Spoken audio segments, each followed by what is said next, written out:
the Lord is going to perform the promises that he said that he would do. He's going to do it. He's a man of his word. He's a God of his word, and he's not a man that he should lie, okay? So he will do what he promised you that he's going to do. And it is true that sometimes these things are contingent upon what you do.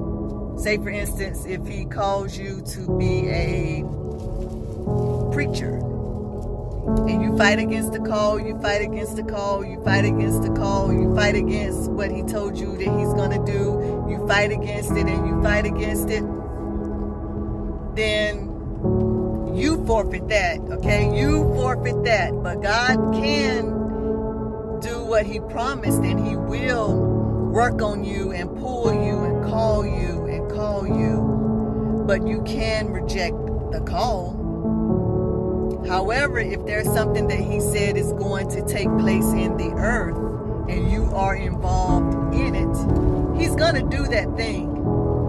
He's going to do that thing. And yes, there are instances when he will raise up another, the same way with Saul, how he made him king, but Saul rejected the Lord, so the Lord had to remove him from being king. He rejected him from being king.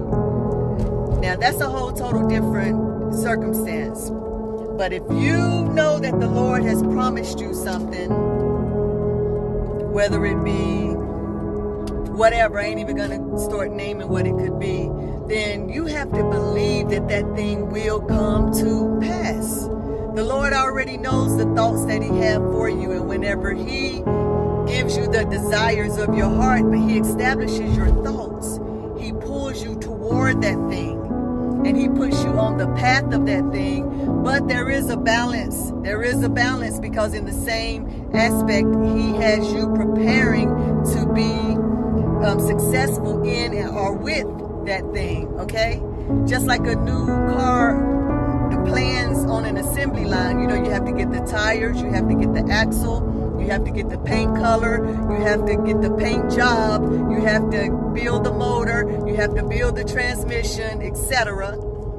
So that whenever it is displayed for the consumer to buy, it's like in perfect condition. It's in all its glory. It's in its greatest splendor, because it was prepared for such a time as